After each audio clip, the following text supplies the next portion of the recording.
Hello friends, कैसे हैं आप सभी लोग। उम्मीद करती हूँ आप सभी स्वस्थ और अच्छे होंगे। मैं doctor Pragya from Pragya dental clinic. तो फ्रेंड्स, आज जिस टॉपिक पर हम बात करने वाले हैं उस टॉपिक का नाम है RCT, means root canal treatment, नसों का इलाज। तो फ्रेंड्स, इस टॉपिक को समझने के लिए सबसे पहले आपको हेल्दी टूथ को समझना पड़ेगा, देन इन्फेक्टेड टूथ समझना पड़ेगा। तो सबसे पहले ये जानते हैं कि हेल्दी टूथ क्या होता है। तो फ्रेंड्स, हमारे जो दांत होते हैं वो 3 लेयर से मिलके बने होते हैं, इनेमल, डेंटिन एंड पल्प। तो इसको मैं आपको पिक्चर्स के द्वारा भी आपको दिख रहा होगा, बट मैं आपको वीडियोस में भी समझाती हूँ कि हेल्दी टूथ क्या होता है। जैसे कि ये आपके जो टूथ है वो हेल्दी है, this one and this one, ये हेल्दी टूथ है। इसमें जो ये वाइट पार्ट दिख रहा है ये आपका इनेमल है, इनेमल डेंटिन।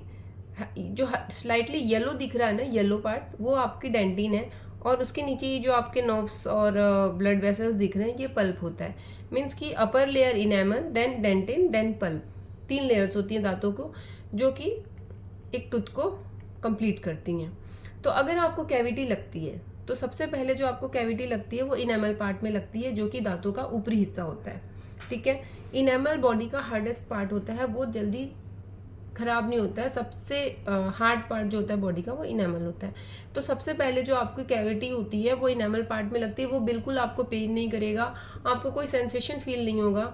बट हाँ, जब आप मुंह खोलोगे तो सिर्फ आपको एक ब्लैक स्पॉट दिखाई देगा। आप बहुत से पेशेंट अवॉइड कर देते हैं, तो कुछ भी नहीं है, मुझे तो कोई दिक्कत नहीं है। बट अगर आप यहीं पे इसी कंडीशन पे अगर आप जाके डेंटिस्ट को दिखा लेते हो तो आपके दांत को यहीं पे बचाया जा सकता है।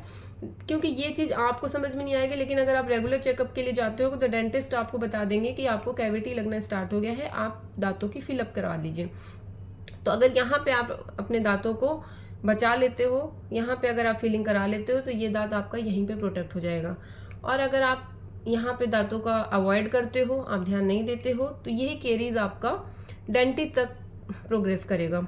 यहाँ केरीज कैविटी जो है आपका वाइट पार्ट से येलो पार्ट में प्रोग्रेस हुआ है, थोड़ी नीचे कैविटी आई है। तो अगर इसके बाद भी अवॉइड करते हो तो फिर ये कंडीशन आएगी। इस कंडीशन में फिर आपको पेन फील होगा।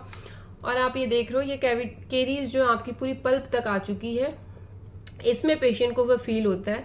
कितने पेशेंट क्या होते हैं, दर्द भी सह लेते हैं कि भाई कुछ नहीं है, कुछ दिन में ठीक हो जाएगा ये, या फिर बहुत ज़्यादा दर्द हुआ तो फार्मेसी से मेडिसिन लेके खुद से खा लेंगे। जब कुछ टाइम बाद ये कंडीशन हो जाती है तो वो डेंटिस्ट के पास आते हैं। अगर आप ये भी नहीं करवाते हो तो फिर आपको आगे चल के इस कंडीशन का सामना करना पड़ेगा। इसमें क्या होता है, यहाँ पे पूरा पेरियोपाइकल इन्फेक्शन हो जाता है और आगे चल के इसमें मुंह में सूजन आने की और साइनस बनने की भी प्रॉब्लम स्टार्ट हो जाती है।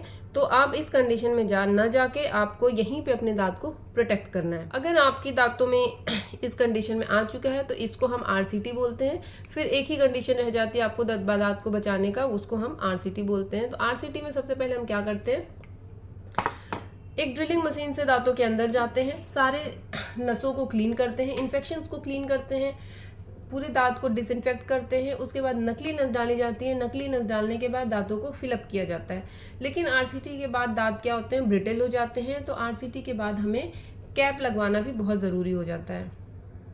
अगर आप किसी भी डेंटिस्ट के पास जाओगे आरसीटी के लिए तो वो आपको कैप का रिकमेंड जरूर करेंगे। और अगर आप कैप नहीं लगवाते हो तो दांत को टूटने के चांसेस बढ़ जाते हैं। तो कैप के बारे में हम नेक्स्ट वीडियो में जानेंगे।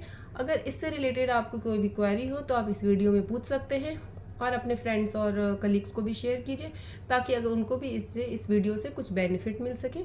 और नेक्स्ट वीडियो में हम कैप के बारे में जानेंगे। Thank you.